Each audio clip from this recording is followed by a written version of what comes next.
ચાલો મિત્રો, બધાને મારા જય શ્રી કૃષ્ણ. એક ગામમાં એક રાજા અને સેનાપતિ રહેતા હતા. તો સેનાપતિ બીમાર થયા તો રાજા એની ખબર કાઢવા ગયા. તો સેનાપતિ તો સૂતો હતો. રાજાને જોઈને ઉઠી ગયો અને ઉઠીને કીધું કે આવો રાજા આવો, અને ઘરમાંથી બેહવાનું લેવા ગયો.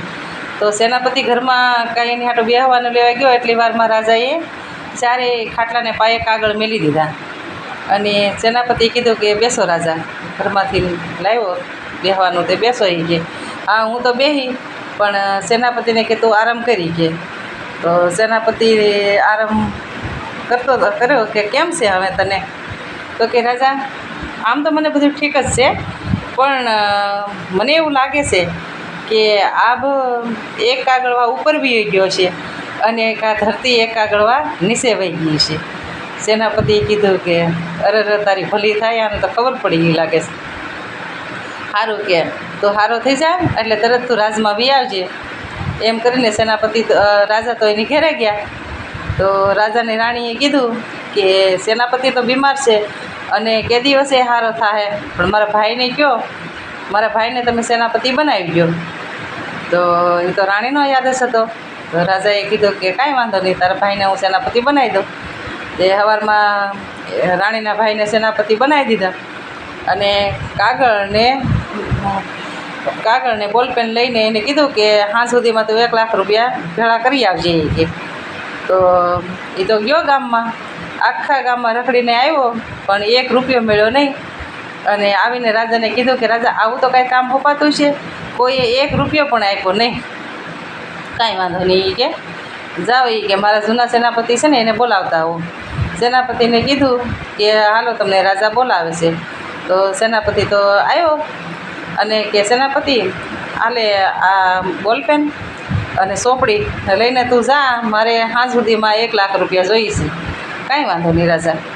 એ તો જે જૂનો સેનાપતિ હતો એ ગામમાં ગયો અને બધાની ઘેરે જઈને કીધું કે ભાઈ આ જે રસ્તા તમારા મકાન છે ને રસ્તામાં, એ કે એ નકશામાં આવેલા છે અને રાજાનો ગઢના રસ્તાનો અહીંથી નીકળવાનો છે, એટલે તમારે આ મકાન પાડવા પડશે અને આ બધી તમારી વસ્તુ રસ્તામાંથી લેવી પડશે. એ કે કેમ કે અહીં તો કેળો નીકળે જ છે, એ કે એને નકશાનો કેળો છે. તો બધાએ કે અમે તો ઘણા વર્ષોથી રહી છીએ, અમારી મહેનત છે, અને આવી રીતે સેનાપતિ થોડું કરાય, અમે કેટલા વર્ષથી અમારા આશરા છે અહીં. તો કે મારી પાસે તો કાંઈ ઉપાય છે નહીં.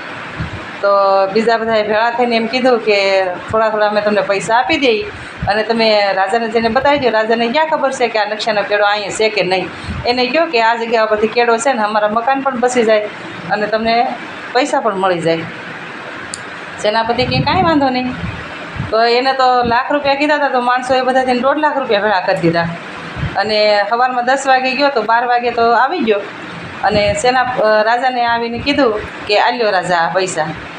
તો રાજાએ કીધું રાણીને કે રાણી જોયું ને તે 2 કલાકમાં એ 1.5 લાખ રૂપિયા લઈને આવ્યો ને તારો ભાઈ સવારથી ગયો, સાંજ સુધીમાં આવ્યો નહીં. આમાં રાજ કેને સંભાળવા દેવું? અને સેનાપતિને હાથમાં તો મારું પૂરું રાજ છે અને મારો ખાસ વિશ્વાસુ મિત્ર છે, એટલે તમે બુદ્ધિથી ને તમારા દિમાગથી તમે કામ ધોડવો અને તમારા દિમાગથી તમે વિચારો તો તમને ગમે ત્યાંથી કાંઈ ને કાંઈ રસ્તો નીકળી જાય અને તમારો કામ ધંધો પણ રહી જાય અને તમારું માન પણ વધી જાય અને તમારી હંમેશની માટે નોકરી બચી જાય. આવી રીતે તમે કામ કરશો તો તમે આગળ આવશો. ચાલો, તમને મારો વિડીયો કેવો લાગે છે મને કોમેન્ટમાં બતાવજો અને લાઈક કરી દેજો અને શેર કરી દેજો. અને યુટ્યુબમાં મારે મમાઈ કૃપા ચેનલ છે, એમાં જઈને તમે સબસ્ક્રાઈબ કરજો અને એમાં જોજો તમે. ચાલો, હું બધાને જય શ્રી કૃષ્ણ, રાધે રાધે.